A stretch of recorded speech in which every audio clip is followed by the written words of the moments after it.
Oke, masuk. Silakan, Pastor. Tes 1, 2, 3. Oke, semua bisa terima. dengar suara saya ya? Bisa. Oke, puji Tuhan. Langsung ini Pak? Langsung aja, Pastor.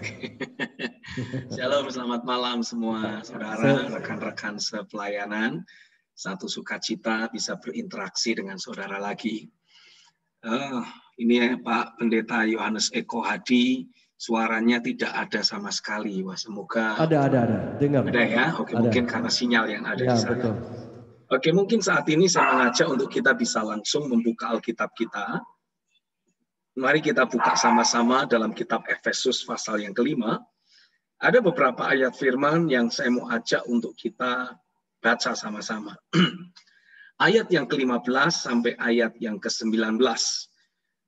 Efesus pasal yang kelima, ayat yang ke-15 sampai ayat yang ke-19. Saya ajak untuk kita bisa baca sama-sama. Ya, saya bacakan, demikian bunyi firman Tuhan. Karena itu, perhatikanlah dengan seksama bagaimana kamu hidup.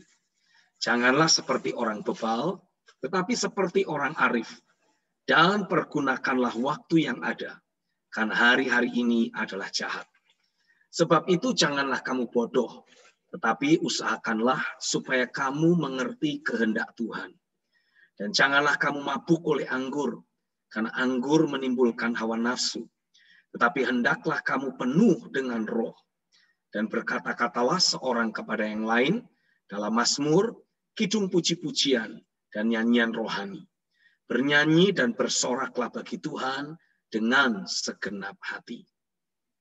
Secara spesifik kita membaca di dalam ayat yang ke-17, firman Tuhan memberikan penegasan, janganlah kamu bodoh, tetapi usahakanlah supaya kamu mengerti kehendak Tuhan. Nah, saya percaya prinsip ayat firman ini bukan hanya berbicara untuk jemaat, ya, tapi ini juga berbicara untuk kita sebagai hamba-hamba Tuhan, sebagai para pemimpin, untuk kita bisa betul-betul belajar mengerti apa yang menjadi kehendak Tuhan. Nah, tapi konteks dalam hal mengerti kehendak Tuhan yang dimaksud di sini, mengerti kehendak Tuhan dalam aspek apa? Ya kan, karena ada begitu banyak kehendak Tuhan yang harus kita pahami. Tapi secara spesifik dalam kitab Efesus pasal yang kelima ini, Paulus memberikan penegasan supaya kita bisa mengerti kehendak Tuhan dalam aspek mempergunakan waktu yang ada. Karena Alkitab memberikan penegasan di dalam ayat 15 sampai ayat yang ke-17 ini. Ya. Paulus berkata, perhatikanlah dengan seksama bagaimana kamu hidup. Cara kita menjalani kehidupan sehari-hari. Cara kita memakai waktu yang ada. Itu sangat penting sekali. Karena seringkali kita sebagai hamba-hamba Tuhan, kita seringkali berkata, wah saya itu lagi sibuk Pak. Lagi penuh, ada banyak aktivitas, dan sebagainya. Sehingga sebagai akibatnya seringkali kesibukan-kesibukan kita ini mengkondisikan kita tidak hidup sebagai orang arif yang mengetahui kehendak Tuhan dan hidup di dalam kehendak Tuhan itu.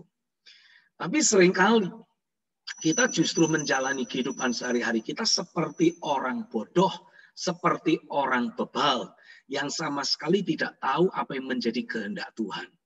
Nah, sekali lagi, saya ingin memberi penegasan buat setiap saudara, mengerti kehendak Tuhan yang dimaksudkan dalam Efesus 5 ayat yang ke-17, lebih merujuk kepada cara kita mengisi dan mempergunakan waktu yang ada.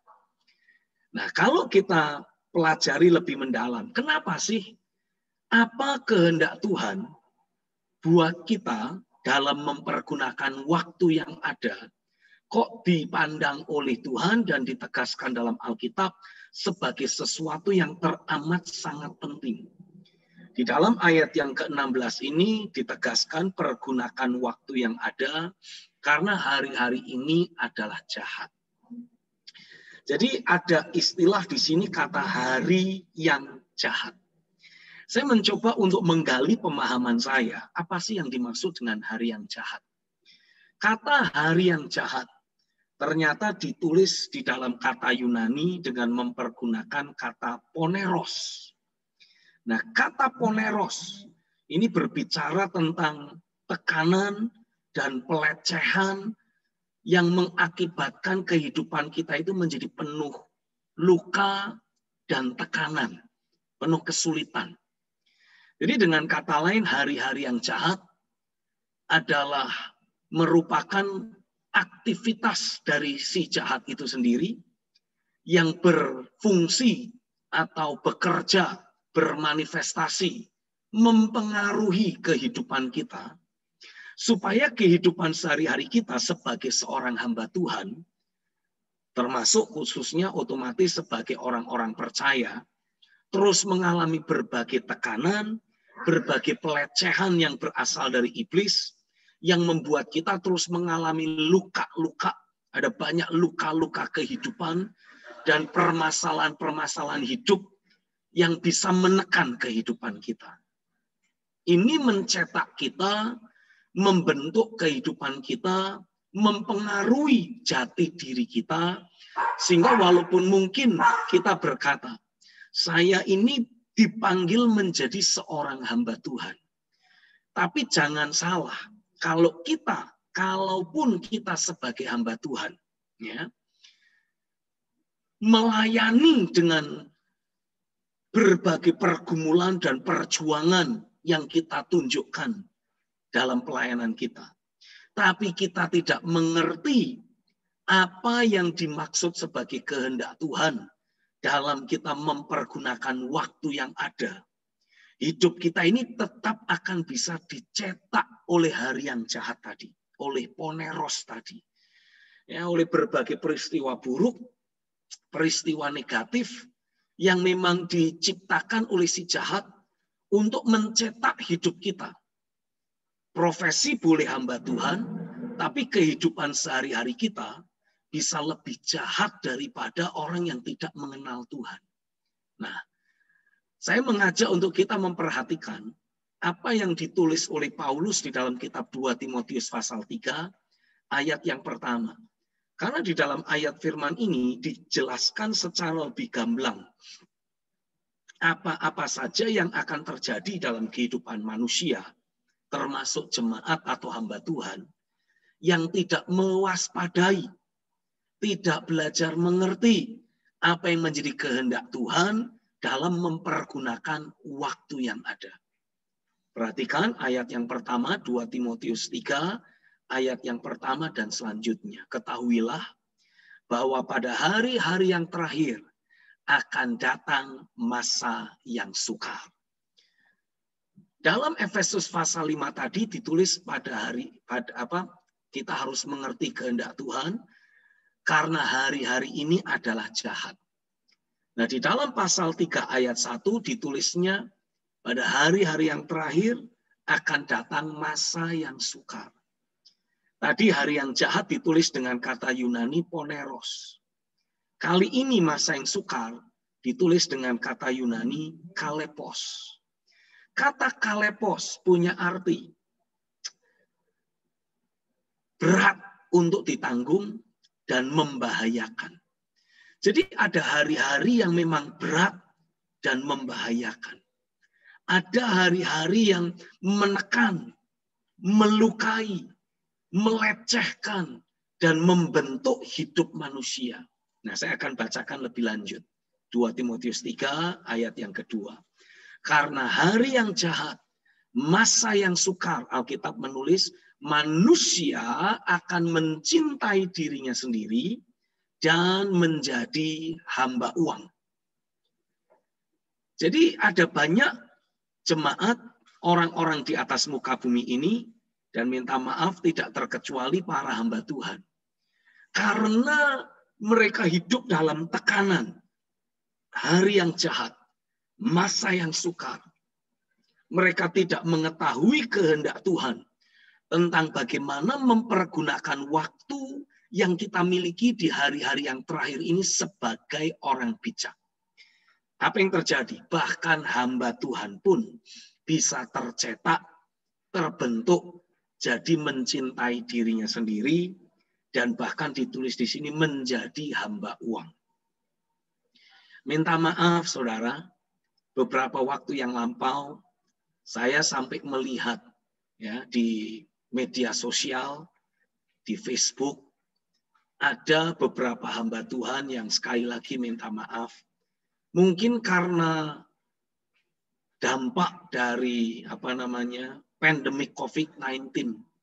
Pada waktu itu belum diizinkan oleh pemerintah mengadakan ibadah offline. Sampai membuat pengumuman bahwa setelah mereka mengadakan ibadah online, mereka akan mengirim petugas untuk menjemput kolektor dari tengah-tengah jemaat. Ya, karena ibadah online, jemaat ibadahnya di rumah. Nah, setelah ibadah online, ini pendeta akan kirim, ada pengerja atau petugas begitu ya, yang akan menjemput uang persembahan dari jemaat. Ya, terlepas apa dan bagaimana, saya mendapati sepertinya kok ada yang kurang pas di sini. Karena saya percaya ada banyak dari antara hamba-hamba Tuhan yang di tengah-tengah pandemik seperti sekarang ini tetap akan menikmati pemeliharaan Tuhan secara nyata. Karena kita tidak dipanggil untuk hidup dari persembahan jemaat. Kita itu dipanggil oleh Tuhan.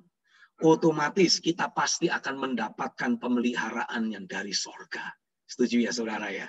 Yang setuju kasih jempolnya dulu dong. Amin. Haleluya. Tapi karena masa yang sukar, hari yang jahat, itu semua mencetak kehidupan manusia untuk sampai menjadi hamba uang. Berpikir kalau tidak ada uang mereka tidak bisa hidup.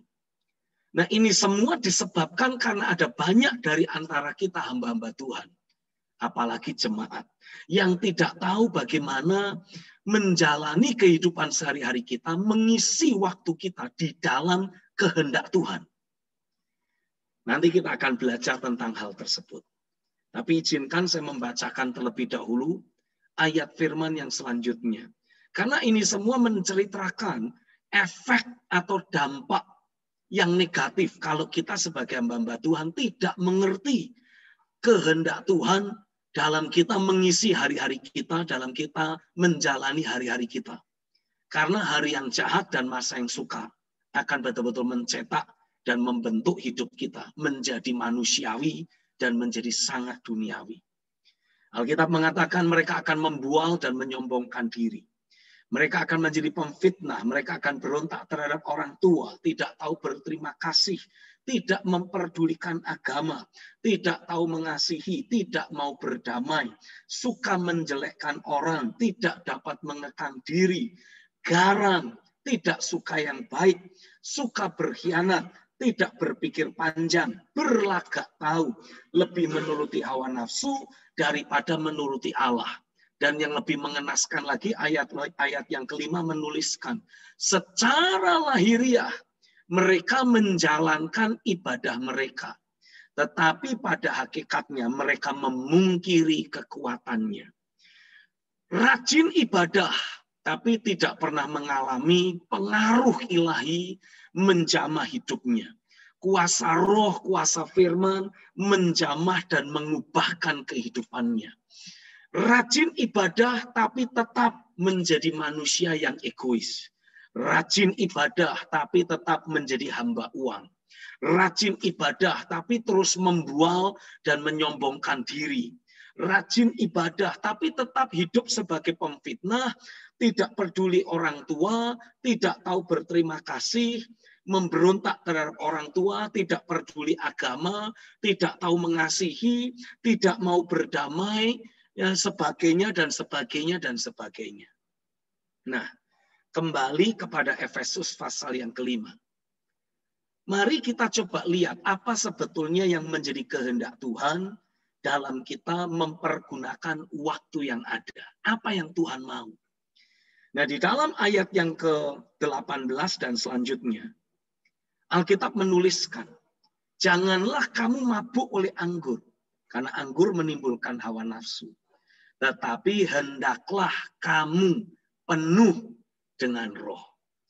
Jadi dengan kata lain, adalah merupakan kehendak Tuhan untuk setiap kita sebagai hamba-hamba Tuhan berfokus, mempergunakan waktu yang ada untuk kita itu menjagai level kepenuhan roh dalam hidup kita. Dan bahkan terus meningkatkan level kepenuhan roh yang kita miliki. Sehingga dalam kehidupan sehari-hari kita tidak akan pernah tercetak, terbentuk oleh hari yang jahat ataupun masa yang sukar, untuk kemudian dibuat menjadi manusia yang egois, menjadi manusia yang menjadi hamba uang, menjadi manusia yang suka membual, menyombongkan diri, dan sebagainya, dan sebagainya. Saya mau setiap kita sebagai hamba-hamba Tuhan, ayo kekasih Tuhan, mari kita sama-sama melakukan introspeksi diri. Mari kita sama-sama belajar melakukan evaluasi diri. Kalau pada saat ini kita diukur oleh Tuhan, di level manakah kepenuhan roh yang kita bawa dalam hidup kita? Kalau katakanlah, saya mengajak untuk kita membuat kayak semacam tolok ukur begitu kira-kira. Kalau 0 atau 1, angka 0 atau angka 1, itu menunjukkan kita ini kosong. Kosong dari kehidupan roh. Kosong dari pekerjaan roh. Dan angka 10, kita ini penuh dengan roh. Kira-kira di angka berapakah diri kita ini? Saya mau setiap kita sebagai hamba-hamba Tuhan belajar menilik diri kita. Belajar mengintrospeksi secara objektif. Bandingkan diri kita saat ini dengan kondisi dan keadaan yang pernah kita alami. Pada waktu kita mengalami level kepenuhan roh, kasih mula-mula yang membuat kita mencintai Tuhan itu gila-gilaan, mati-matian, dan habis-habisan. Kalau kondisi kita mencintai Tuhan secara mati-matian, gila-gilaan, habis-habisan, ada di angka 10. Kira-kira kondisi rohani, kondisi kepenuhan roh, kondisi kasih mula-mula yang sekarang kita bawa dalam hidup kita, itu ada di level berapa? Saya harap Bapak Ibu tidak dengan serta-merta dalam kesubjektifan masing-masing langsung menjawab, oh saya di level 10 Pak. Tapi ketika kita melayani, kita itu sering merasa lemah. Ketika kita menjalani hidup sehari-hari, kita itu sering merasa khawatir. Aduh, ini pandemik mau berapa lama lagi? Kok di berita medsos katanya ada jenis varian yang baru lagi dari COVID-19. India mengalami tsunami serbuan COVID-19 gelombang yang kesekian. Di Indonesia baru masuk jenis varian yang sama seperti yang terjadi di India. Waduh, bagaimana ini? Ibadah baru mulai offline, jangan-jangan nanti sebentar diharuskan online lagi. Gimana nanti? Nah, yang kita khawatirkan sebetulnya bukan ibadah offline atau online-nya. Jangan-jangan karena kalau ibadah online, jemaat tidak bisa langsung memberikan persembahan. Karena tidak datang ke tempat kita. Kalau cuma dikasih nomor rekening, transfer ke nomor rekening. Jangan-jangan jemaat males, takut keluar rumah. Dan mereka sendiri tidak punya internet banking untuk transfer ke kita. Sehingga kita pun menjadi khawatir, menjadi takut. Gara-gara takut nanti income kita bagaimana. Kalau itu yang sedang terus mengganggu hidup kita, maafkan saya Bapak Ibu hamba Tuhan. Artinya hari yang jahat dan masa yang sukar itu sudah mencetak hidup kita. Dan kita sedang menjalani kehidupan sehari-hari yang seperti orang bebal, seperti orang bodoh yang tidak tahu kehendak Tuhan. Sehingga sebagai akibatnya, level kepenuhan roh dalam diri kita itu sedang merosot, sedang bocor. Dan minta maaf sekali lagi, kalau saya harus berkata, Kalau itu yang menjadi kondisi hidup kita sebagai hamba Tuhan, maka ketika kita melayani, artinya tidak ada pekerjaan roh yang bisa kita tularkan ke tengah jemaat. Tidak ada penyingkapan firman yang kita bisa impartasikan ke tengah jemaat. Karena itu, izinkan pada sore hari ini, saya mengajak kita semua untuk belajar mengevaluasi diri. Mari kita telaah ulang hidup kita. Sudah di level manakah atau sedang ada di level manakah kepenuhan roh dalam hidup kita pada saat ini. Karena kalau saudara sebagai hamba-hamba Tuhan, tidak sering-sering mengecek dirimu sendiri. Kalau kita sebagai hamba Tuhan jarang mengevaluasi diri. Dan dengan objektif mencoba mencari tahu. Di level kepenuhan roh, seberapakah aku saat ini? Kasihan jemaat kita Bapak Ibu. Karena jemaat kita itu membutuhkan pekerjaan roh yang meluap-luap dari hidup kita. Kondisi jemaat yang sedang menghadapi tantangan pandemik COVID-19. Ini membutuhkan penyingkapan firman dan impartasi posisi rohani yang berkemenangan dari keberadaan kita hamba-hamba Tuhan. Kalau keberadaan kita sebagai hamba Tuhan saja jadi terus bergumul dan menjadi semakin bergumul karena COVID-19 yang ada, karena pandemik ini seperti berkepanjangan. Apa jadinya dengan jemaat kita? Bukankah seharusnya, nah ini saya garis bawahi, seharusnya sebagai hamba Tuhan, kita ini kan wakil Tuhan buat jemaat. Seharusnya sekali lagi, sebagai representasi Tuhan, wakil Tuhan. Lah mau ada pandemik, mau tidak ada pandemik. Mau ada pagebluk maupun tidak. Ya. Seharusnya kan kita ini terus menikmati realita pemeliharaan yang dari Bapak di sorga. Setuju ya Bapak Ibu ya saudara ya? Setuju ya? Yang setuju kasih jempolnya dulu dong. Amin. Seharusnya kan seperti itu. Barulah kalau kita sebagai hamba Tuhan punya akses khusus ke ruang tahta. Kita selalu menikmati pemeliharaan Bapa. Kita selalu mengalami penyediaan yang dari Tuhan. Sehingga mau ada pandemik ataupun tidak. Jemaat mau datang ke gereja, kasih persembahan, kasih persepuluhan ataupun tidak. Hidup kita itu akan terus menikmati pemeliharaan dari tangan Tuhan secara pribadi. Yang setuju katakan amin. Dan kalau itu sudah kita nikmati lewat kehidupan sehari-hari. Ada harapan untuk jemaat yang kita layani. Akan menikmati pemeliharaan Tuhan secara ilahi. Sama seperti kita sebagai pemimpin. Tapi kalau kita sendiri sebagai pemimpin harus bergumul, harus bergulat.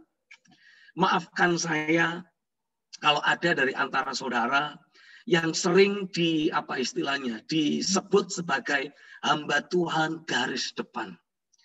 Ya, saya suka mendengar ada istilah itu, hamba Tuhan garis depan. Siapa sih hamba Tuhan garis depan? Ya ini hamba-hamba Tuhan yang pelayanannya di desa-desa, yang pelayanannya langsung ke orang-orang yang masih menghadapi banyak pergumulan dan pergulatan. Jemaatnya sedikit, miskin-miskin di pelosok pedesaan. Dan mereka inilah yang sering harus disupport, dikasih persembahan khusus, ditransferi duit setiap bulan, supaya bisa menjalani kehidupan sehari-hari dan kehidupan pelayanan dengan normal. Minta maaf Bapak Ibu, saya bukan bermaksud untuk menghina atau merendahkan. Tapi maafkan kalau saya sekali lagi berkata. Kalau kita sebagai hamba Tuhan garis depan, harus mengalami penderitaan dan tekanan hidup sehari-hari. Sampai setiap bulan harus disupport oleh orang-orang ataupun donatur-donatur dari kota. Minta maaf. Maafkan kalau kata-kata saya mungkin agak menyinggung Bapak Ibu. Tapi izinkan saya membuka hal ini. Kalau itu yang Bapak Ibu alami. Dan Bapak Ibu merasa butuh support dari siapa bisnismen, atau kita sebutlah Pak Wesley gitu kira-kira, dari kota Surabaya. Maafkan saya, Bapak Ibu harus meninjau kembali panggilan pelayanan. Maafkan ya. Karena sepanjang yang saya tahu, kalau Tuhan yang memanggil kita dalam pelayanan, maka Tuhanlah yang akan bertanggung jawab untuk memelihara hidup kita.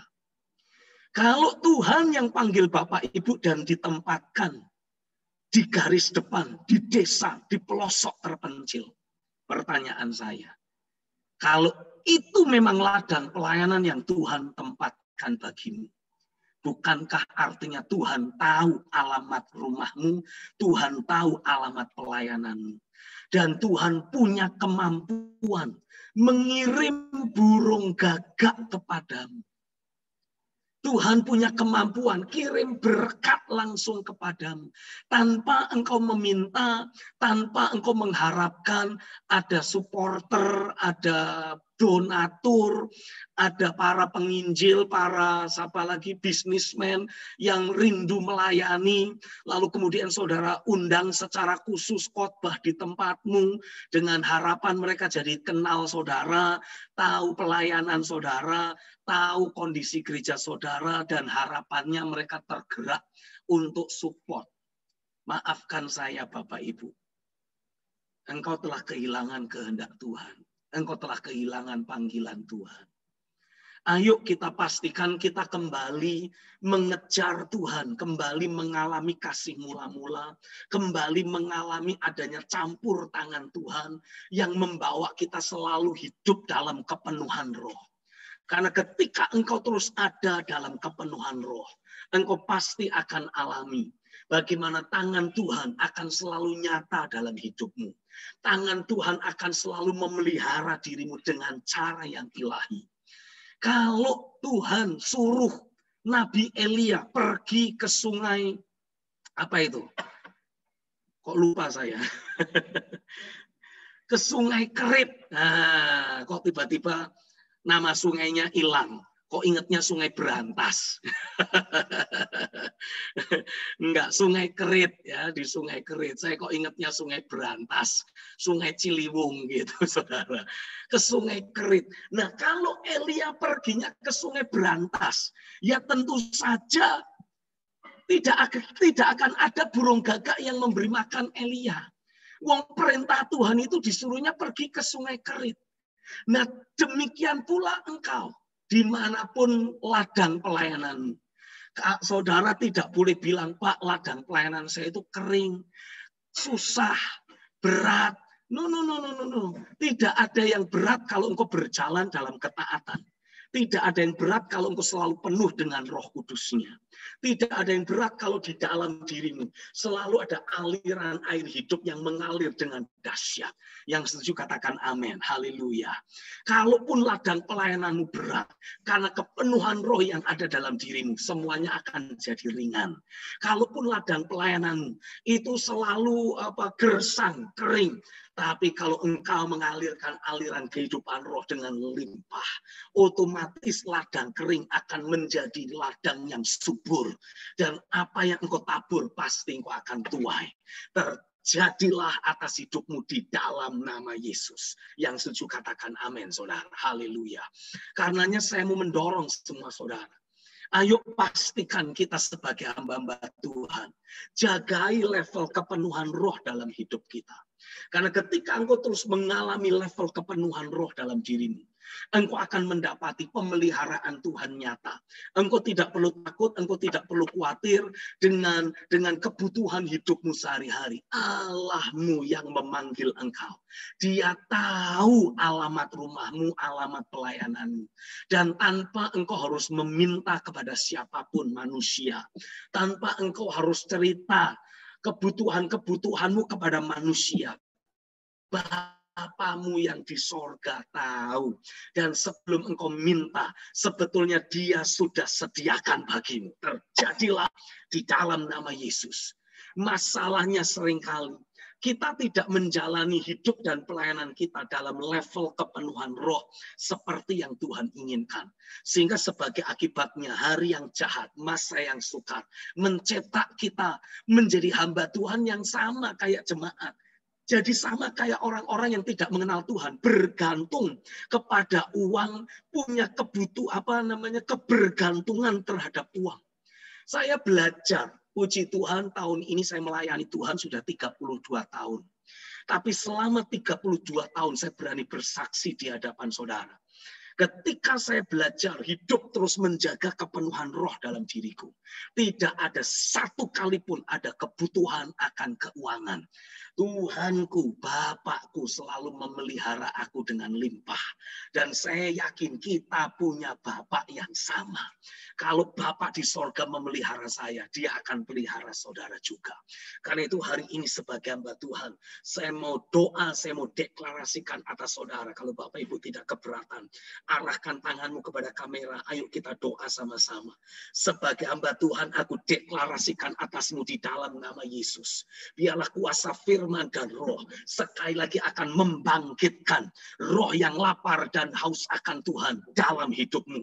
Engkau tidak lagi menjadi hamba Tuhan yang familiar dengan dunia pelayanan, dengan kehidupan doa ataupun pembacaan firman. Tapi selalu ada hati yang haus dan lapar akan Tuhan dalam hidupmu.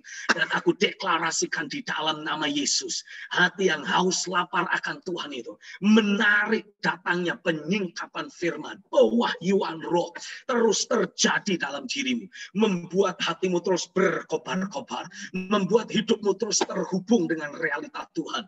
Dan dari keterhubungan dengan realita Tuhan, engkau alami berkat-berkat Tuhan limpah atas hidupmu.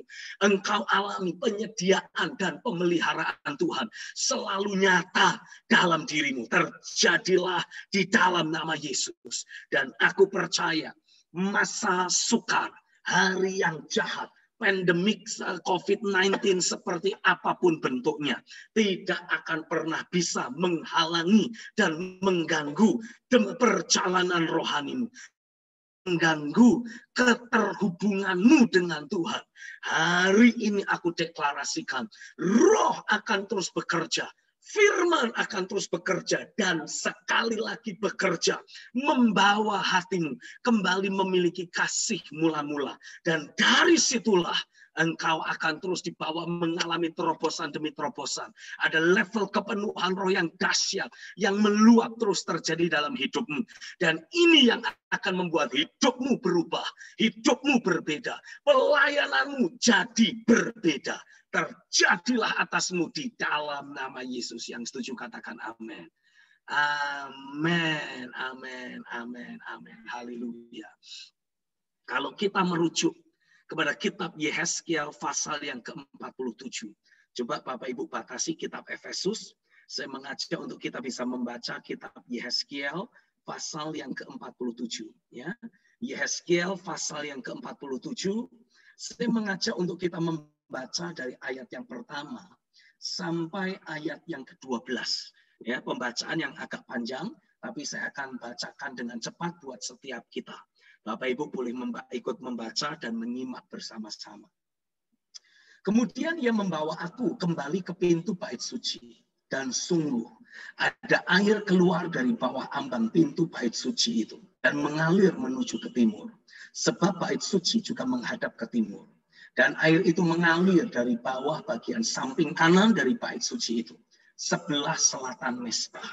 Lalu diiringnya aku keluar melalui pintu gerbang utara, dan dibawanya aku berkeliling dari luar menuju pintu gerbang luar yang menghadap ke timur. Sungguh, air itu membual dari sebelah selatan. Sedang orang itu pergi ke arah timur dan memegang tali pengukur di tangannya. Ia mengukur 1000 hasta dan menyuruh aku masuk ke dalam air itu. Maka dalamnya sampai di pergelangan kaki. Ia mengukur 1000 hasta lagi dan menyuruh aku masuk sekali lagi dalam air itu. Sekarang sudah sampai di lutut. Kemudian ia mengukur 1000 hasta lagi dan menyuruh aku ketiga kalinya masuk ke dalam air itu. Sekarang sudah sampai di pinggang. Sekali lagi ia mengukur 1000 hasta lagi. Sekarang air itu sudah menjadi sungai. di mana aku tidak dapat berjalan lagi. Sebab air itu sudah meninggi, sehingga orang dapat berenang. Suatu sungai yang tidak dapat diseberangi lagi. Lalu ia berkata kepadaku, sudahkah engkau lihat, hai anak manusia? Kemudian ia membawa aku kembali menyusur tepi sungai. Dalam perjalanan pulang, sungguh sepanjang tepi sungai itu ada amat banyak pohon di sebelah sini dan di sebelah sana. Ia berkata kepadaku, sungai ini mengalir menuju wilayah timur dan menurun ke arah Bayu Yordan dan bermuara di Laut Asin. Air yang mengandung banyak garam dan air itu menjadi tawar.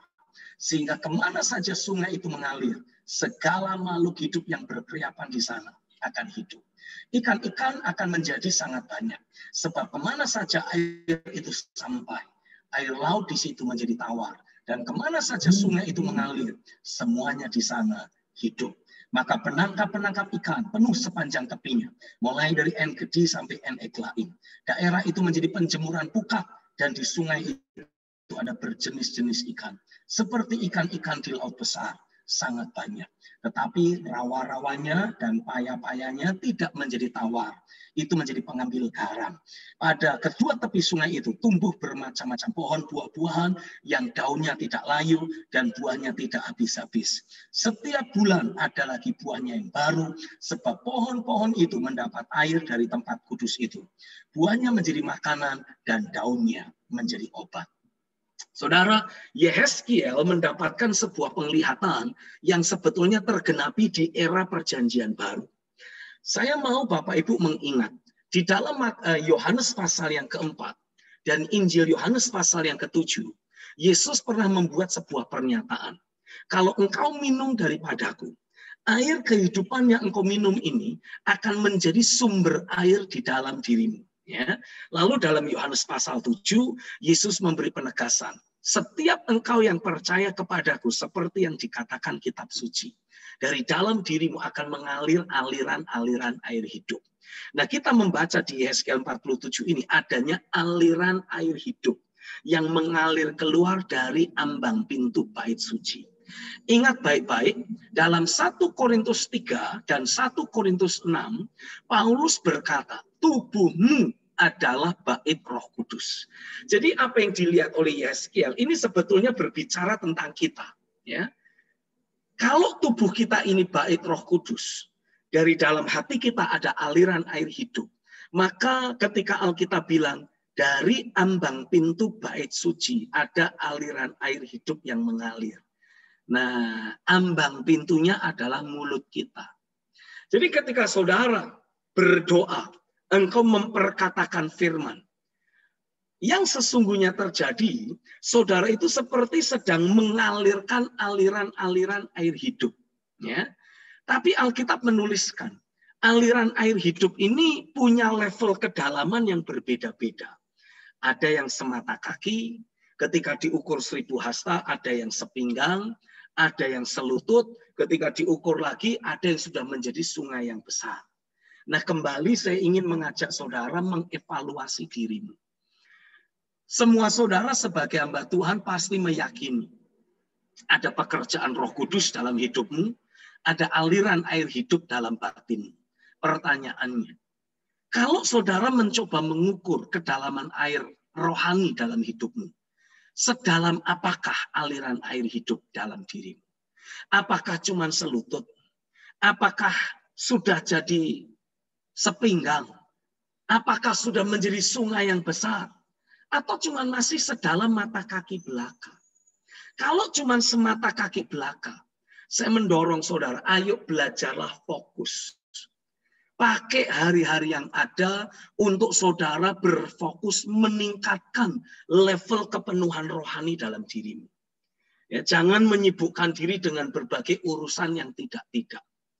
Segala hal urusan yang tidak penting ataupun tidak mendesak, delegasikan kepada orang lain, atau bahkan ya di reschedule saja. Ya, fokuslah untuk mengerjakan hal-hal yang penting dan mendesak.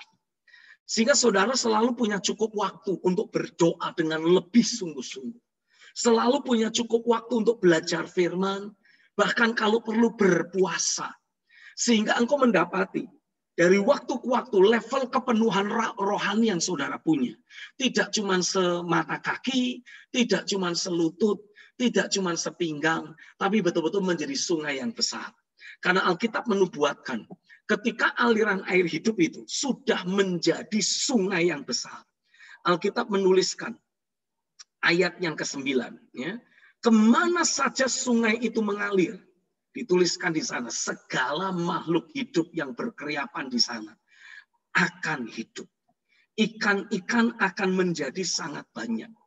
Karena kemana saja sungai itu sampai, air laut di sana menjadi air tawar, dan kemana saja sungai itu mengalir, semua yang di sana menjadi hidup. Jadi dengan kata lain, kalau aliran air hidup dalam dirimu, itu semakin bertambah-tambah sampai menjadi sungai yang besar. Karena engkau belajar mengerti kehendak Tuhan.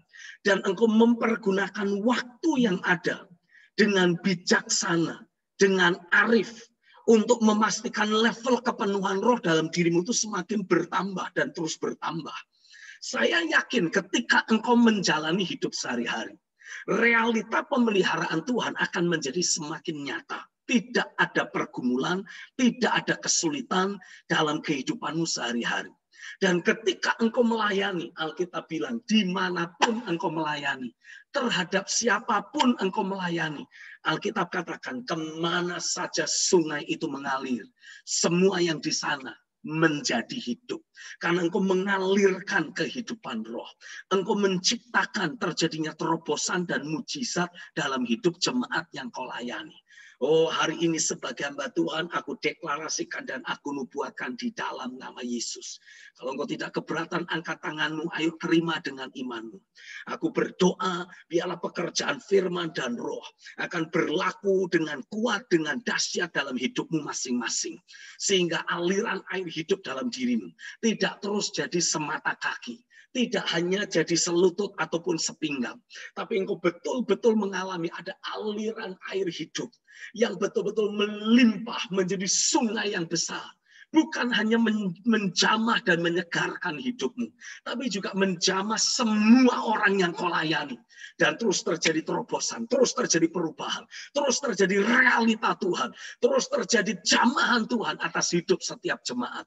Dan semua orang yang kau layani, mengalami Tuhan itu nyata. Tuhan itu masih terus bekerja. Dan Tuhan betul-betul menjamah, mengubahkan hidup mereka. Terjadilah di dalam nama Yesus. Yang percaya katakan amin. Amin, amin, amin, amin. Haleluya. Saya mau saudara betul-betul memastikan menjagai dirimu. Ya.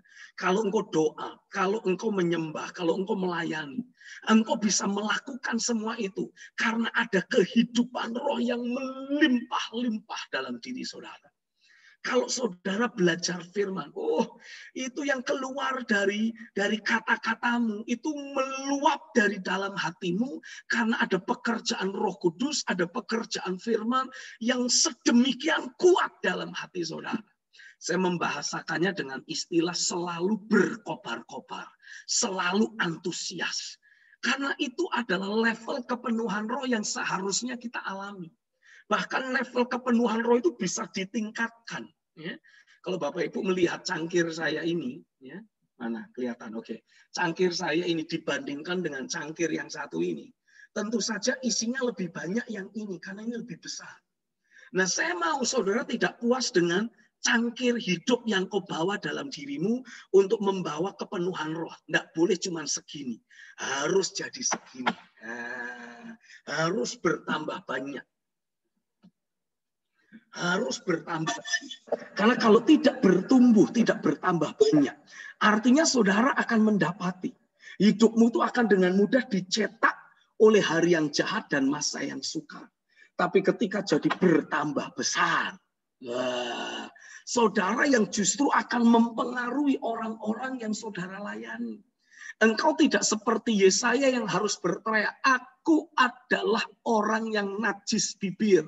Karena aku tinggal di tengah-tengah bangsa yang najis bibir. Artinya apa?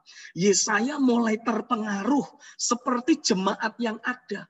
Jemaatnya loyo, jemaatnya down, jemaatnya najis bibir. Jemaatnya jadi cinta uang, jemaatnya jadi tidak semangat ibadah. Akhirnya kita yang sebagai hamba Tuhan lemah, lalu kalah ketarik sama jemaat. Kita juga jadi hamba Tuhan yang lemah, jadi hamba Tuhan yang tawar hati. No, tidak boleh. Saya berdoa hari ini, ada malaikat Tuhan yang diutus dengan membawa perbaraan dari ruang tahta. Aku berdoa setiap saudara mengalami ada malaikat Tuhan, bahkan ada pribadi Roh Kudus yang datang dalam hidupmu dan kemudian membawa api kebangunan rohani untuk sekali lagi membakar hidupmu. Seperti Yesaya ketika dia melihat Tuhan. Oh, saya berdoa pada saat saya memberitakan firman saat ini, engkau melihat kemuliaannya. Dan ketika engkau melihat dia, Alkitab mengatakan Tuhan memerintahkan malaikat Tuhan untuk membawa api yang ada di mezbah, membakar mulut Yesaya. Sehingga mulut Yesaya ditahirkan dari najis bibirnya karena ketularan jemaat. Hari ini saya berdoa tidak ada satupun dari engkau sebagai hamba Tuhan. Mau yang disebut garis depan, garis tengah, garis belakang. Di level atau dimanapun engkau melayani. Oh, saya berdoa. Engkau sungguh-sungguh alami ada api Roh Kudus membakar hidupmu sekali lagi. Dan api Roh Kudus itu mempengaruhi dirimu. Mendorong engkau sekali lagi untuk mengupayakan. Bahkan rela ambil waktu doa dan puasa. Demi mengalami kepenuhan roh. Demi mengalami kobaran kasih mula-mula. Demi mengalami aliran air hidup dalam dirimu jadi sungai yang besar kembali. Tidak ada pendangkalan aliran air hidup. Semua yang lumpur-lumpur rohani yang membuat aliran air hidup jadi dangkal, jadi kering. Hari ini aku berdoa semua dikeruk dengan pekerjaan roh. Semua dikeruk dengan pekerjaan firman. Dan sekali lagi ada aliran air hidup yang besar, sungai yang besar, yang jernih mengalir dari hidupmu. Dan dengan demikian engkau alami hidup dan pelayananmu jadi berbeda. Tidak pernah sama lagi. Hari ini saya tegaskan dan saya deklarasikan demi nama Yesus. Roh yang membangkitkan kekuatan itu sekali lagi datang atas hidupmu. Roh yang membangkitkan kasih sekali lagi datang dalam hidupmu. Roh yang membangkitkan ketertiban sekali lagi datang dalam hidupmu. 2 Timotius pasal 3 ayat yang ke-7 menegaskan. Paulus berkata kepada Timotius, aku berdoa Tuhan mengusir roh perbudakan roh ketakutan yang membuat engkau hidup lagi dalam perbudakan. Diusir dari hidupmu. Sebaliknya Paulus berkata, aku berdoa roh yang membangkitkan kekuatan, roh yang membangkitkan kasih dan ketertiban diimpartasikan atas hidup Timotius. Sore hari ini saya juga berdoa, roh yang membangkitkan kekuatan. Seberapa banyak engkau hamba-hamba Tuhan yang sedang lemah, yang sedang hidup dalam ketidakakuratan dari dalam dirimu. Dinamo rohani itu akan dihidupkan sekali lagi, diaktifasi sekali lagi. Oh, hari ini saya berdoa, tidak peduli berapa lama engkau sudah mengalami kesuaman dan ketawaran hati.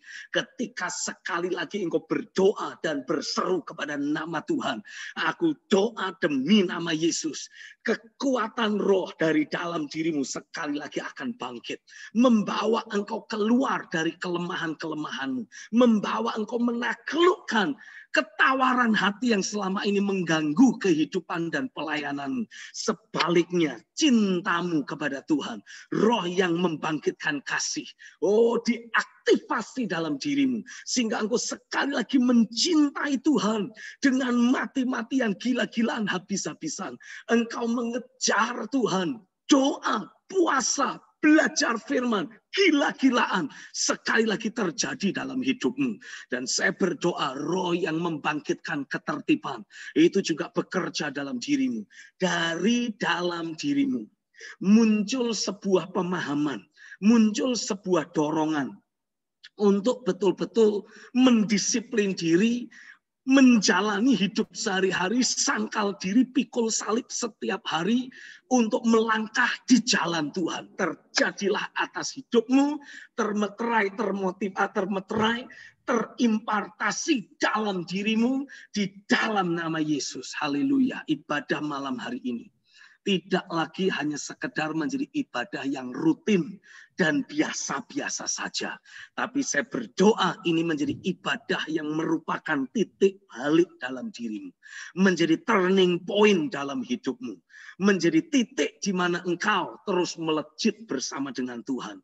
Engkau ditarik naik dalam kemuliaan, dibawa mengalami terobosan, dibawa mengalami perubahan. Terjadilah di dalam nama Yesus. Saya berdoa pesan firman ini dimeteraikan oleh Tuhan dan berkat daripada Bapa. Kuasa firman dan penyertaan Roh Kudus akan terus menindaklanjuti penyampaian firman yang ada ini. Terjadilah atas hidupmu di dalam nama Yesus. Dan semua yang percaya berkata, amin, amin, amin, amin. Saya ya pastikan dari waktu ke waktu engkau menjadi orang-orang percaya yang terus membangun tekad dalam dirimu untuk memastikan engkau itu menjalani kehidupan sehari-hari sebagai hamba Tuhan, menjalani kehidupan pelayanan dengan level kepenuhan roh yang terus ada di dalam puncaknya, ya. Jangan sampai merosot, jangan sampai turun. Jaga, tingkatkan lebih lagi sehingga menjadi sungai yang besar. Dan saya percaya kalau engkau setia, engkau doa, puasa, belajar firman, mati-matian, doa bahasa roh, membangun manusia rohmu. Saya yakin sorga akan nyata dalam hidupmu pada hari-hari ini. Karena Alkitab menubuatkan dunia ini semakin gelap, ya, bangsa-bangsa semakin diselimuti oleh kegelapan. Tapi di dalam gereja Tuhan, dalam hidup kita hamba-hamba Tuhan, terang Tuhan justru dinyatakan. Dunia semakin gelap, terang Tuhan nyata dalam diri kita. Apa yang terjadi? Dunia akan melihat kita. Dunia akan berjalan mengambil contoh dan teladan kehidupan kita. Itulah saatnya engkau berfungsi menjadi garam dan terang. Itulah saatnya engkau menjadi tanda dan alamat. Orang akan melihat gimana hidupmu dibedakan oleh Tuhan. Diistimewakan oleh Tuhan. Karena engkau wakil Tuhan di bumi ini. Amin. Yang amin kasih jempol lagi dong. Amin ya. Dan sebagai akibatnya engkau mendapati mereka pengen punya hidup yang sama seperti saudara. Dan saat itu terjadi, saudara dengan leluasa bisa berkata, ikuti teladanku. Itulah alamat. Mereka akan bertemu dengan Tuhan lewat hidup saudara. Amin. Sebagai garam dunia, engkau memberi rasa buat orang-orang lain yang sedang tawar hati. Sebagai garam dunia, engkau mencegah pembusukan dalam hidup banyak orang di atas muka bumi ini. Tapi sebagai garam dunia, engkau juga harus membuat mereka merasa haus. Nah, ketika mereka merasa haus, berikanlah air kehidupan buat mereka. Haleluya. Itulah tugas kita. Itulah hidup kita sebagai hamba Tuhan. Saya meteraikan pesan firman ini di dalam nama Yesus. Doa harapan saya, suara Tuhan ini berbicara buat saudara. Dan ini betul-betul membawa kita untuk kembali menikmati, menjalani kehidupan sehari-hari dan hidup pelayanan di dalam level kepenuhan roh. Amin. Saya serahkan kembali kepada Pak Wesley. Tuhan memberkati. Ya. Oke, Pak Stephen, kita sangat diberkati. Udah keluar suara saya? Oke, kita sangat diberkati. Ya, intinya kita harus roh kita menyala-nyala ya, Pak Stephen, agar mengalami realitas surga. Hidup kita ada di dalam dia di dalam kita, begitu ya. Nah, oke, sebelum kita lanjut lebih jauh, izinkan saya 1 menit berikan pengumuman ya, Pastor ya. Nanti kita kembali. Oke, teman-teman bisa siapkan pertanyaan. Mungkin kita waktu terlalu banyak ya, Pak Pendeta Stephen. Teman-teman bisa siapkan pertanyaan. Nah, tadi Pak Stephen sampaikan air kita ini menjadi dangkal. Sebab-sebabnya itu kenapa, Pastor? Jadi apakah itu karena dosa, karena kenyamanan, karena zona kenyamanan, karena kemalasan, karena apa saja menurut Pak Stephen? Silakan Pak. Ya, terima kasih Pak Wesley. Ya, memang seringkali aliran air hidup dalam diri kita itu bisa mengalami pendangkalan. Ya, penyebabnya bisa macam-macam. Ya, seperti kalau kita lihat secara lahiriah, secara manusiawi, sungai itu bisa mengalami pendangkalan juga disebabkan karena beraneka sebab. Contoh yang pertama, ada sampah. Ya. Nah, kita juga mendapati kita ini mengalami pendangkalan rohani gara-gara banyak sampah rohani dalam hidup kita. Nah, sampah rohani ini maksudnya apa saja? Ya macam-macam. Yang bentuknya berupa gosip, berupa hal-hal negatif, ya, omongan orang, itu semua adalah sampah rohani. Ya, apalagi kalau kita hamba-hamba Tuhan, kadang-kala kalau bikin pertemuan pendeta, ya, ketika fellowship hamba Tuhan yang dibicarain kadang-kala justru sampah rohani.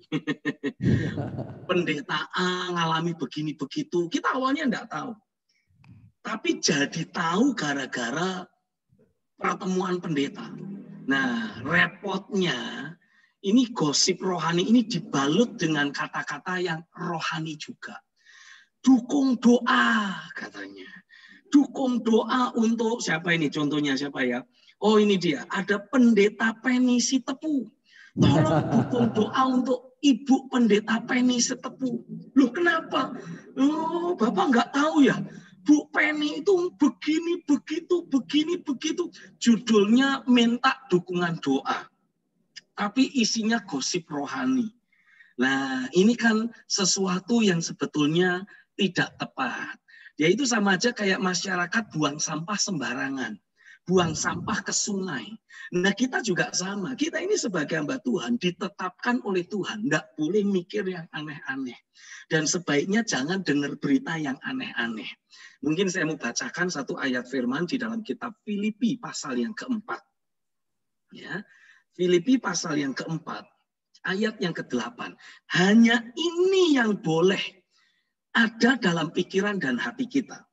Saudara-saudara, semua yang benar, kata Alkitab. Semua yang mulia, semua yang adil, semua yang suci, semua yang manis, semua yang sedap didengar, semua yang disebut kebajikan, semua yang patut dipuji, pikirkanlah semua itu. Jadi jangan mikir yang aneh-aneh. Jagai pikiran kita dari sampah rohani. Jangan buang sampah sembarangan. Kadangkala kita hamba-hamba Tuhan, kita ini kayak memfungsikan diri menjadi TPA. Tahu TPA, tempat pembuangan akhir. Jemaat minta konseling. Ketika kita mengkonseling jemaat, lebih banyak dia yang bicara daripada kita yang bicara. Jemaat cerita, wah dari 15 tahun yang lalu, wah saya itu begini, begitu, begini, begitu. Wah ini bisa 1,5 jam sendiri cerita 15 tahun yang lalu. Ini buang sampah sembarangan ini saudara. Karena kalau buat saya, ketika ada jemaat mau konseling, saya itu tidak tanya dari 15 tahun yang lalu. Mungkin ada dari saudara yang bilang begini, loh Pak, tujuan jemaat kita minta cerita dari berapa tahun yang lalu supaya kita tahu akarnya. Percayalah Bapak Ibu, kalau kita mau berkata jujur dan kita mau jeli, akar masalah jemaat itu tidak jauh-jauh kok. Selalu kalau tidak masalah sikap hati, pasti masalah dasar keyakinannya yang keliru. Pasti itu. Atau kalau tidak pasti karena gaya hidupnya yang salah. Coba Bapak Ibu cari deh jemaat yang punya masalah ekonomi. Kenapa punya masalah ekonomi? Kok utang? Hidup dalam hutang, diganggu debt collector, contohnya gitu. Kenapa kok sampai dia hidup dalam hutang? Pasti kalau diruntut-runtut, Itu karena gaya hidupnya yang salah. Ya. Cara mengelola uangnya yang keliru. Nah, saya tidak mau berkepanjangan mendengar jemaat cerita dari 15 tahun yang lalu. Saya hanya perlu tanya A, B, C, D, saya langsung bisa mengambil kesimpulan. Sumber masalahnya di dasar keyakinan. Oh, kalau ini sumber masalahnya di sikap hati. Oh, kalau yang itu sumber masalahnya pasti dari gaya hidupnya. Atau kombinasi dari 3 hal tersebut. Nah, lalu cara menanggulanginya bagaimana ya? Tinggal ditanya, jemaatmu bertobat atau enggak? Gitu saja. Sehingga sampah rohani tidak bertumpuk-tumpuk dalam diri kita. Kalau terpaksa kita harus dengar begini dan begitu, ya pastikan kita ini punya imun yang besar, imun rohani yang tinggi. Dan itu semua kekotoran harus langsung kita bersihkan lagi di dalam hadirat Tuhan dan dengan kuasa firman. Sehingga tidak melekat dalam diri kita. Ya, itu yang pertama. Karena ada sampah-sampah rohani. Pendangkalan juga bisa disebabkan karena sedimen. Nah, itu istilahnya apa itu? Ada lumpur-lumpur gitulah kira-kira yang tidak dikeruk. Nah, ini apa maksudnya ini? Nah, ini bisa jadi karena gaya hidup kita yang mulai terjebak dalam zona nyaman.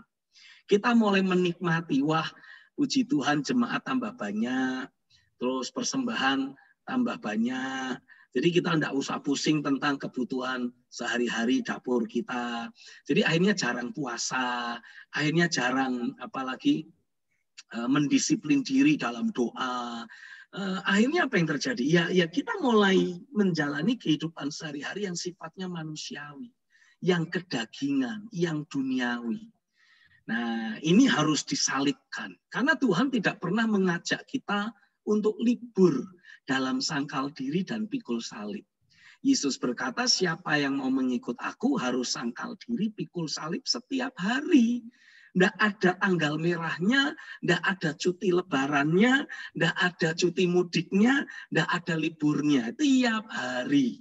Ya, yang setuju amin dulu dong. Amin. Amin.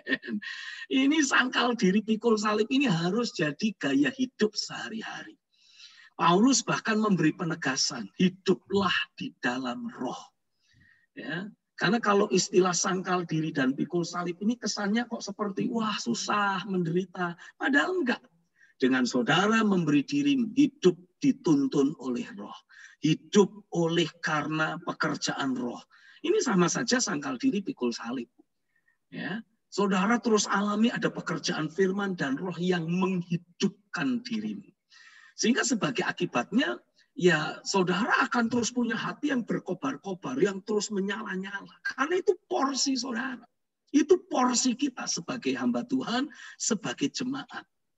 Nah, yang lain lagi. Ini pendangkalan juga bisa disebabkan karena memang diuruk sama musuh. Nah, ini yang saya mau bicara lebih lanjut. Ya. Iblis itu selalu berusaha mendakwa kita. Iblis selalu berusaha untuk mendistract kita. Lewat apa? Lewat peristiwa, lewat situasi, lewat keadaan yang negatif yang kita alami dalam hidup sehari-hari. Ini yang Bapak Ibu harus waspadai. Dunia di sekitar kita ini memang dunia yang jahat. Disetting oleh sistem jahat dari iblis sendiri. Ya. Jadi kalau kemudian kita mengalami ada banyak hari-hari yang penuh dengan tantangan, penuh dengan peristiwa negatif, wajar.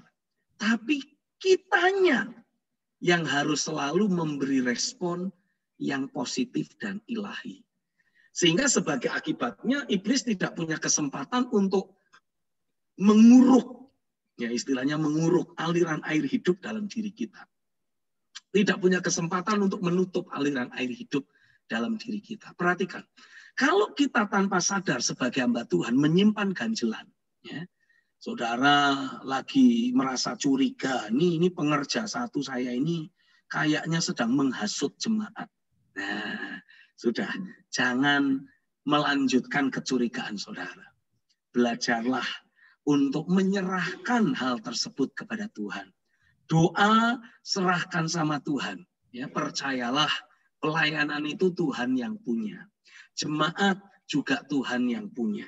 Kalaupun itu pengerja, kasak kusuk, terus mencoba untuk menghasut jemaat supaya pergi dari saudara ngikut dia. Kalau ada jemaat yang ngikut dan ikut gosokan si pendeta ini, si pengerja ini, artinya memang itu bukan anakmu. Udah gitu aja. Ya, sehingga hati kita ini tetap tenang. Hati kita ini tetap damai sejahtera. Karena toh anyway hidup kita tidak dari tangan jemaat. Mau jemaat tinggal 5 karena digondol oleh pengerja yang membelot dan memberontak. Ya enggak apa-apa, artinya ini 5 orang yang Tuhan percayakan masih kita ayomi. Lalu bagaimana, kan jemaat jadi bubar, hanya tersisa 5 orang. Ya enggak apa-apa. Mari kita bangun ulang jemaat kita dari yang 5 yang setia itu. Toh anyway hidup sehari-hari kita bukan dari tangan jemaat, tapi dari tangan Tuhan sendiri. Setuju ya saudara ya? Amin ya. Puji Tuhan. Selama 32 tahun terakhir ini, saya itu betul-betul diajar Tuhan hidup dari tangan Tuhan sendiri. Dulu ketika saya mulai masuk pelayanan, Tuhan panggil saya pelayanan keliling. Di tahun 2004, ketika Tuhan bawa saya masuk ke pelayanan penggembalaan, saya menghentikan semua pelayanan keliling saya. Dan ketika saya masuk dalam pelayanan penggembalaan, Tuhan bicara. Saya tidak boleh ambil persembahan, saya tidak boleh ambil perpuluhan jemaat, walaupun itu hak saya. Nah, saya tinggal nurut saja sama Tuhan. Nah, sampai sekarang setelah 32 tahun pelayanan, kira-kira berapa dari tahun 2004, 16, 17-an tahun, saya pelayanan penggembalaan. Saya mendapati itu, walaupun saya tidak ambil persembahan jemaat, ya Tuhan pelihara kok. Tidak ada kekurangan sedikit pun kok. Dari sini saya berani memberi penegasan buat kita hamba-hamba Tuhan. Mau Tuhan percayakan kepada kita hanya 3 orang jemaat, atau 3 keluarga, atau 3.000 keluarga, sama saja. Yang ada makin banyak jumlah jemaat, makin besar tanggung jawab dan kewajiban kita. Makin berat tanggung jawab dan kewajiban kita. Yes. Jadi jangan biarkan hati kita ini terganggu dengan berbagai macam hal negatif yang terjadi di sekitar kita. Itu membuat aliran air hidup dalam diri kita mampet. Ya. Tidak bisa mengalir seperti yang seharusnya. Kok bisa gitu sih Pak? Ya karena Tuhan sendiri berkata, kalau engkau punya ganjelan dengan saudaramu, engkau sampai tidak bisa mengampuni saudaramu. Yesus berkata, Bapamu di sorga juga tidak mengampuni engkau. Artinya apa? Begitu kita punya ganjelan, begitu kita nyimpen sakit hati, kecewa, syakwa sangka terhadap siapapun, artinya persekutuan kita dengan Tuhan jadi terganggu. Aliran air hidup mampet langsung, berhasil dibendung oleh iblis. Nah, saya berdoa biarlah semua saudara punya hati yang betul-betul terus mengalir, melimpah, dan meluap di dalam kasih-Nya. Sehingga tidak ada ganjalan, tidak ada sifat mementingkan diri sendiri, tidak ada kebencian, tidak ada ganjalan dalam hidup kita. Sehingga aliran air hidup itu mengalir dengan deras. Ya betul itu, Pak Stephen. Jadi kekecewaan, akar pahit itu seperti yang menghambat ya aliran dari surga dalam hidup kita. Memang tidak mudah. Oke, tadi Pak Stephen menyampaikan dipanggil. Bisa nggak dibedakan antara dipanggil dengan dipilih? Banyak yang dipanggil, sedikit yang dipilih. Oke, itu satu. Yang kedua, kita bicara mengenai api cinta yang bergelora. Banyak punya kerinduan dari setiap kita. Saya percaya setiap kita itu hamba-hamba Tuhan rindu hidup kita itu bergelora dengan cintanya Tuhan. Tapi dalam perjalanan kita tidak semudah. Apakah harga-harga apa yang dibayar? Puasa, apa yang lainnya? Nah, kira-kira gimana pandangan Pak Stephen? Ya, saya akan mulai menjawab 2 pertanyaan Pak Wesley tadi dengan 1 kata, yaitu ketekunan. Kegigihan. ini yang seringkali membedakan antara hamba Tuhan satu dengan hamba Tuhan lain. Ya. Membedakan antara satu jemaat dengan jemaat yang lain. Seperti yang tadi ditegaskan, ada banyak yang dipanggil, tapi sedikit yang dipilih. Nah, bagaimana kita bisa sampai dipilih oleh Tuhan? Ya karena kita sudah membuktikan ketekunan kita. Kita sudah membuktikan tekad dan kesungguhan kita dalam mengejar Tuhan. Saya ingat, nggak tahu berapa banyak dari saudara yang pernah mengenal Bapak Samuel Elkana almarhum. Ya, beliau ini dulu menjadi pengurus di Bukit Doa yang ada di Ungaran. Ya. Kebetulan interaksi pertama saya dengan Pak Samuel Elkana itu dimulai kira-kira ya kurang lebihnya 1 tahun setelah saya menjawab panggilan Tuhan dalam pelayanan. Dan waktu itu umur saya baru ada pada kisaran 17, ya antara 17-18 tahun. Masih setia. Sekarang juga masih muda sih, tapi waktu itu masih jauh lebih muda. Masih remaja. Nah, saya ingat ketika itu di Bukit Doa, baru diadakan sebuah pertemuan doa yang agak besar karena mengundang pendoa-pendoa seluruh Indonesia. Dan saya ingat pada waktu itu ada Om Damaris dan ada Pak Daniel Alexander Koden yang ikut mengisi berbicara di sana. Nah, kebetulan saya ini juga punya ada sedikit kedekatan dengan Koden. Jadi saya hadir karena Koden ada di sana. Nah, biasa karena sudah kenal, ada dekat begitu, selesai Koden melayani, saya digamit gitu, sini, yuk. Jadi sementara peserta yang lain pada istirahat, saya diajak Koden ke belakang, ya ke tempat istirahat hamba-hamba Tuhan yang sebetulnya tidak semua orang boleh. Ya saya juga harusnya tidak boleh. Tapi karena ada akses dari Koden, saya diajak masuk ke belakang. Ketemu sama Pak Samuel Elkana. Ya, kalau saudara kenal dengan beliau, ini kan orangnya, plos ngomong enak-enaknya. Terus tanya, Den, ya panggilnya Koden kan gitu. Koden, itu siapa itu? Nah, terus saya perkenalkan diri saya. Terus ditanya, umurmu tuh piro toh? Kok jadi full timer? Pak Samuel itu biasa kalau ngomong tuh sambil pakai bahasa Jawa. Saya bilang, ya tahun ini 17 Om.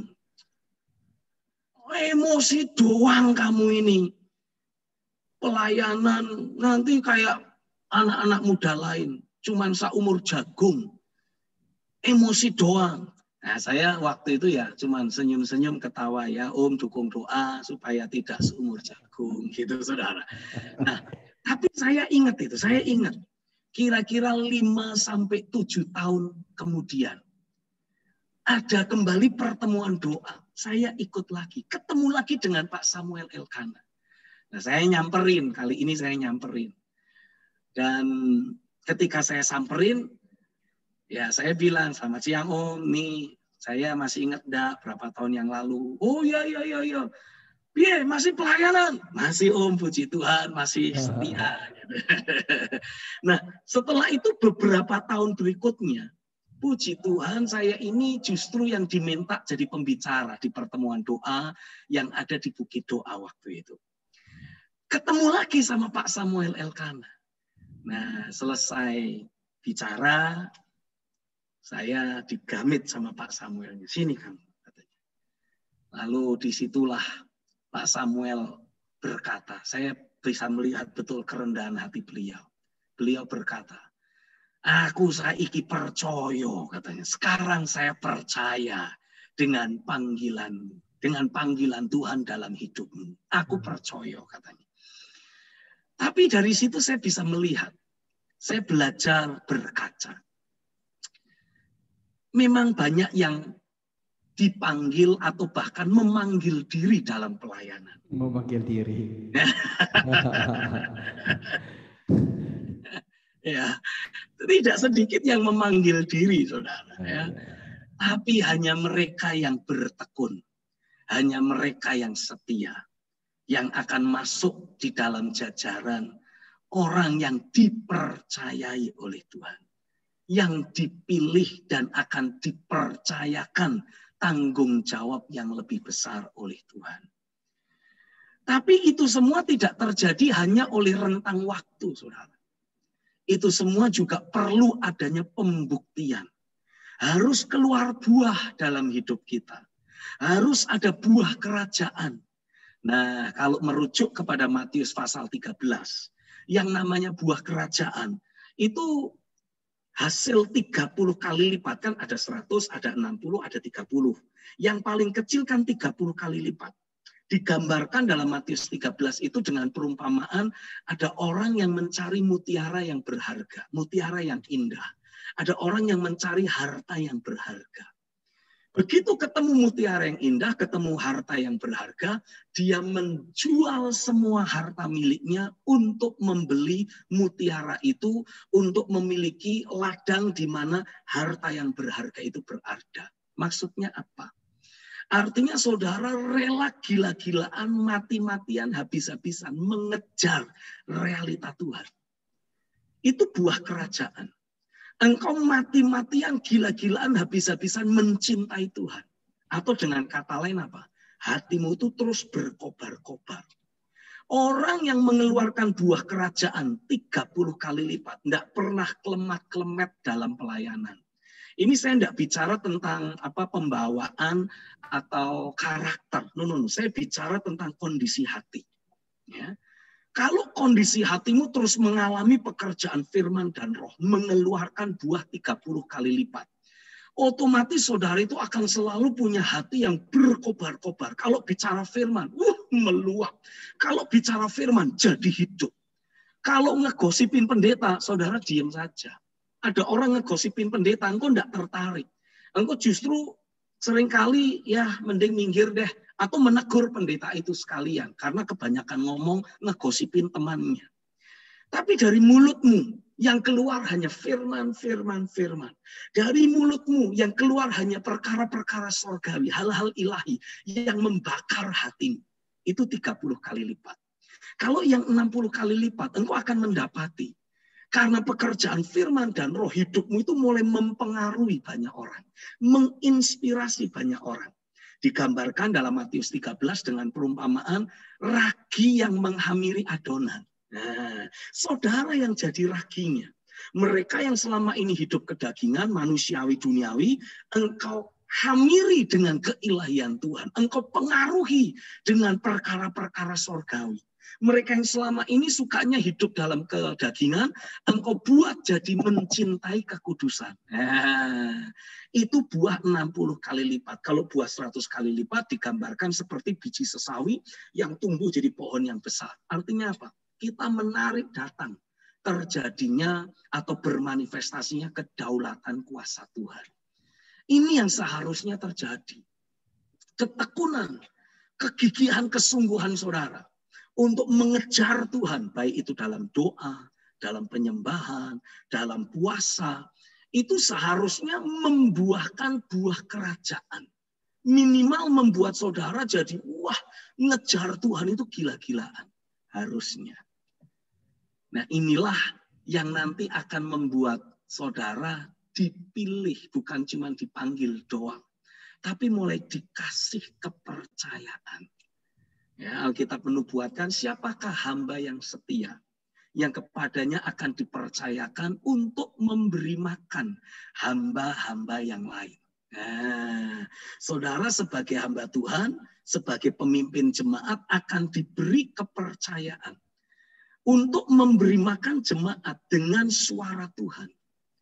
Atau bahkan kok dipromosikan untuk menghadirkan suara Tuhan, memberi makanan rohani kepada hamba-hamba Tuhan yang lain. Karena hidupmu terus mengeluarkan buah. Nah, gitu kira-kiranya Pak. Ya, itu dipanggil, dipilih, satu lagi favor ya, beda ya. Menikmati perkenanan Tuhan. Nah, perkenanan, seperti Yesus punya murid kesayangan. Ya. Betul. Kita pun akan bisa menjadi sahabat Tuhan. Amin. Amin. Amin.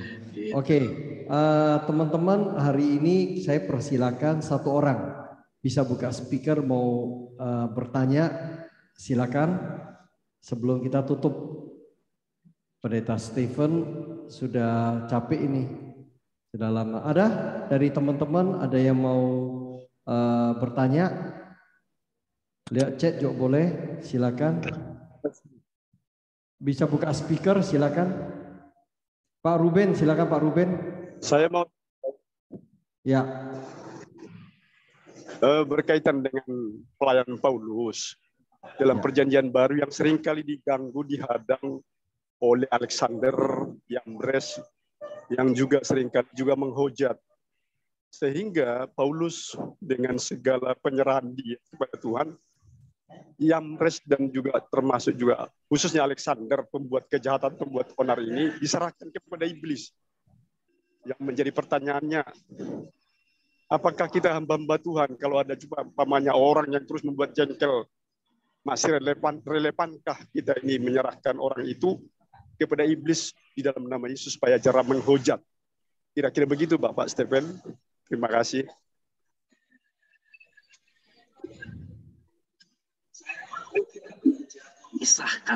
Memisahkan apa istilahnya itu emosi negatif yang bergejolak dalam diri kita. Karena saya percaya Paulus ini ketika berkata, aku serahkan Demas, terus siapa lagi itu? Alexander kepada iblis. Tujuannya tidak lain karena Paulus mengasihi mereka. Ya. Jangan sampai kita mengutip kata-kata Paulus karena kita sudah jengkel, gemes sama satu orang ini. Dan tanpa sadar emosi negatif kita itulah yang menjadi penyebab. Pengennya itu segera menyerahkan orang ini kepada iblis supaya jera orangnya. Nah, ingat baik-baik. Motivasi hati kita itu sangat penting. Paulus menyerahkan jemaat yang hidup dalam dosa, yang menjadi ganjalan dalam pelayanan, yang merusak pekerjaan Tuhan, kepada iblis. Tujuannya bukan karena Paulusnya gedek. Tahu ya maksudnya ya. Bukan karena Paulusnya sakit hati, jengkel, gak kuat lagi. Bukan. Tapi karena Paulusnya mencintai orang-orang tersebut. Ingat, tujuannya supaya mereka itu bertobat. Nah, kalau kita mau menyerahkan si A, si B kepada iblis, jangan sampai karena kitanya sudah gedek sama mereka. Biar kapok. Nggak boleh. Karena jangan-jangan nanti iblis akan memanfaatkan rasa gedek kita ini untuk melakukan tindakan-tindakan yang lebih dari yang seharusnya atau yang diperbolehkan karena adanya niat jahat dalam diri kita. Bapak, Ibu, Saudara, saya mau Bapak, Ibu memahami dukun-dukun santet itu bisa sampai orang. Bukankah doang yang jahat, tapi karena dia mampu mempergunakan kekuatan iblis, diramu dengan sifat jahat dalam batinnya, memanfaatkan apa istilahnya, kebencian dari orang-orang yang membayar dirinya terhadap si A, si B tertentu untuk membunuh orang tersebut. Nah, jadi ini motivasinya jelek. Motivasinya didasarkan bukan oleh kasih. Nah, inilah yang saya harap kita harus mulai perhatikan. Ya. Jadi bukan relevan atau tidak relevan lagi. Pertanyaan kita, apa motivasi yang mendasari kita? Itu yang harus lebih ditanyakan. Kalau Paulus jelas motivasinya adalah kasih. Karena Paulus menyadari kasih itu sabar. Kasih itu murah hati. Kasih itu menutupi segala sesuatu. Percaya pada segala sesuatu. Mengharapkan segala sesuatu. Nah, tidak mungkin Paulus yang mengajarkan tentang kasih, yang mengharapkan segala sesuatu, menyerahkan siapa? Demas kepada iblis supaya Demasnya wah kelepek-kelepek mau mati. Nggak mungkin. Ya, pasti motivasinya adalah supaya Demas bertobat. Supaya orang-orang yang selama ini menjadi ganjalan dalam pelayanan tidak lagi dipakai iblis untuk merusak pelayanan, tapi berhasil dimerdekakan. Karena kecenderungan manusia itu gini, saudara. Kalau sudah kecentok, kalau sudah mengalami hal buruk, sudah sampai kelepek-kelepek, nah baru teriak lagi kepada Tuhan.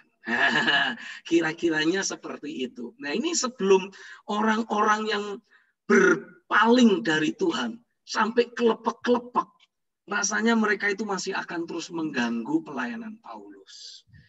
Nah tujuan Paulus adalah bukan supaya dia tidak diganggu, tapi tujuannya supaya orang-orang itu cepat bertobat.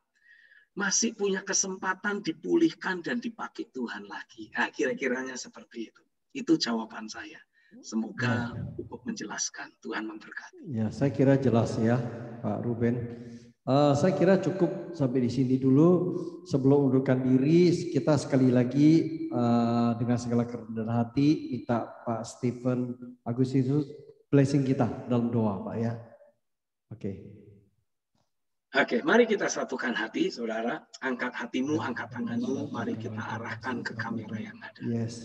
Bapa, terima kasih untuk sore hari ini. Aku berdoa pesan firman akan terus Engkau tindak lanjuti dalam kehidupan setiap kami. Engkaulah yang mengirimkan roh yang membangkitkan kekuatan, membangkitkan kasih dan ketertiban dalam hidup setiap kami. Aku berdoa Engkau limpahkan kepada setiap kami sebagaimana Engkau limpahkan kepada Timotius lewat doa Paulus. Biarlah lewat doa-doaku pada saat ini, roh yang sama dilimpahkan kepada setiap kami sebagai hamba-hamba Tuhan. Biarlah kami terus alami hidup kami ada dalam level kepenuhan roh yang meluap-luap menjadi sungai yang besar. Sehingga dimanapun kami berada, kehidupan ilahi terus nyata. Amin. Kemanapun kami pergi, Tuhan selalu menyertai. Siapapun yang kami layani, alami terobosan, alami perubahan, alami zaman Tuhan. Biarlah mulai dari sejak hari ini, pelayanan kami jadi berbeda. Hidup kami tidak pernah sama lagi. Jamahan firman akan terus berlaku dalam hidupmu.